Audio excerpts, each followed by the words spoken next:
উম, নতুন জামাকাপড় না ধুয়ে সেটি পরে নামাজ পড়া যাবে কি? হ্যাঁ, নতুন জামাকাপড় না ধুয়ে সেটি পরে নামাজ পড়া বৈধ ও জায়েজ।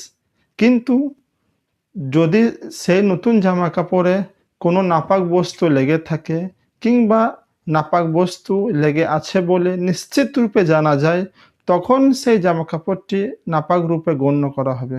শুধুমাত্র সন্দেহের বশে কিংবা মনের ভিত্তিতে কোনো নতুন জামাকাপড়কে নাপাক বলে গণ্য করা হবে না। ফতোয়ার উল্লেখযোগ্য কিতাব যেমন ফাতোয়া শামির প্রথম খণ্ডের 283 নম্বর পৃষ্ঠা এবং ফাতোয়া তাতার খানির প্রথম খণ্ডের 269 নম্বর পৃষ্ঠার মধ্যে রয়েছে।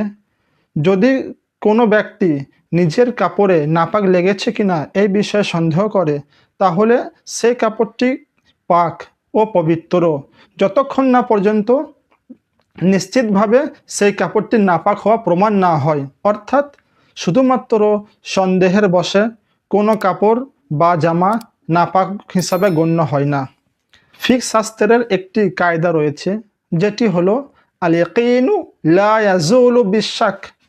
অর্থ, যে বিষয়টি নিশ্চিত রূপে প্রমাণিত সেটি সন্দেহের মাধ্যমে বাতিল হয় না।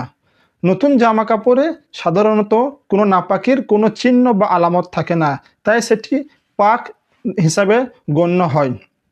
সুতরাং নতুন জামা কাপড় না ধুয়ে সেটি পরিধান করা এবং না ধুয়ে সেটি নামাজ পড়া উভয়ই বৈধ ও জায়েজ, যতক্ষণ না পর্যন্ত সেই নতুন জামায় কোনো নাপাক জিনিস না দেখা যায় কিংবা নাপাক জিনিস লেগে আছে বলে নিশ্চিতভাবে না জানা যায়। তবে আপনি যদি সেই জামা কাপড়টিকে ধুয়ে নামাজ পড়তে চান তাহলে পড়তে পারেন, সেটি ভিন্ন কথা।